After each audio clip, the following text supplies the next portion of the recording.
Dawk l-NGOs li ilhom snin joperaw minn proprjetajiet mikrija mill-gvern taħt gvern ġdid nazzjonalista se jingħataw il-possibilità li jixtru din il-proprjetà sabiex tkun il-proprjetà tagħhom. Ħabbar dan il-kap tal-Partit Nazzjonalista Elix Borg waqt attività politika li saret fiż-Żejtun fejn tkellem aktar dwar proposti li jitressa il-Partit Nazzjonalista, proposti infaslin biex jindirizzaw l-isfidi tal-poplu. Matul id-diskors tiegħu il-kap tal-Partit Nazzjonalista ħabbar żewġ proposti ġodda immirati lejn l-NGOs reġistrati u laqdiet volontari fosthom il-każini tal-banda u entitajiet oħrajn. Gvern ġdid nazzjonalista jara illi lill-laqdiet volontarji reġistrati, il-NGOs reġistrati jirrifondilhom lura il-VAT kollha. Gvern ġdid nazzjonalista joħloq skema biex dawk l-NGOs u laqdiet volontarji li qegħdin fi proprjetajiet tal-gvern mikrija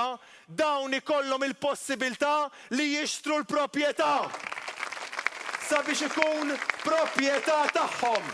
Elix Borg spjega kif il-Partit Nazzjonalista ressaq proposti għal bidliet fit-tax bands b'dawn il-bidliet se jħallu aktar flus fil-but tal-poplu Malti u Għawċi. Ollejna ir-rata, il-capping u l-brackets, it-tax bracket ta' fejn inti ma tiġix intaxxat sabiex dawn in-nies l-aktar għaddejjin minn tbatija li ma jistgħux ilaħqu malu tal-ħajja aħna nagħtuhom nifs ġdid biex ikollhom aktar flus fil-but. Però ma waqafniex hemmhekk. Il-bieraħ ħriġna diversi proposti biex noħolqu niċeċ ekonomiċi ġodda f'pajjiżna.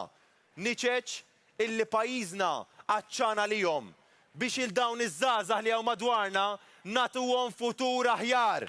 Natuhom xogħlijiet ta' kwalità aħjar. Brabta mal-allegazzjonijiet seri li jagħmel Robert Abela fl-aħħar jiem dwar kontrabandist li hu stess intaqa' miegħu, Elix Borg fakkar li jippreżenta affidavit ġuramentat u Robert Abela għadu ma marx għand il-Kummissarju tal-Pulizija bl-evidenza.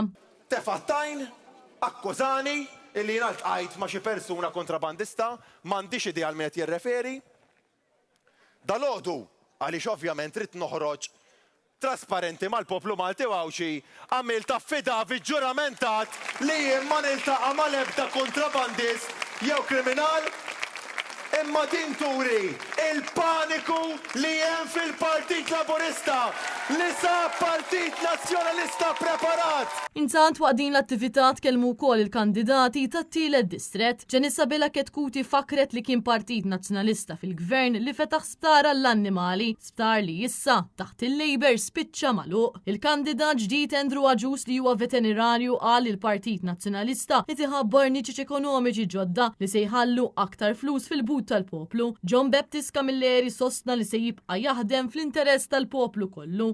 Mirjana Kalleja tista' ferrata denoto saħqet li l-politika għandha tkun servizz biż-żgħażagħ fiċ-ċentru tad-deċiżjonijiet. Il-kandidat Erol Kutajjar qal li l-Partit Nazzjonalista jindirizza l-isfidu tal-poplu u semma it-tneħħija tat-taxxa fuq il-wirt. Min-naħa tiegħu Regat qal li gvern Laburista falla fis-settur tas-saħħa iżda gvern ġdid nazzjonalista se jibni netwerk ta' sptarijiet ġodda. Leon Xiberras fakkar li jridu naħdmu flimkien sabiex nagħtu lura lil pajjiżna dak li jixraqlu in-nies ġdid li għandu bżonn. Finalment il-kandidat Stephen Spiteri qal li gvern nazzjonalista dejjem kellu viżjoni fit-tul fis-settur tas-saħħa u fakkar li kien gvern nazzjonalista li bena l-isptar Mater Dei u l-introduċa l-iskema tal-POIC.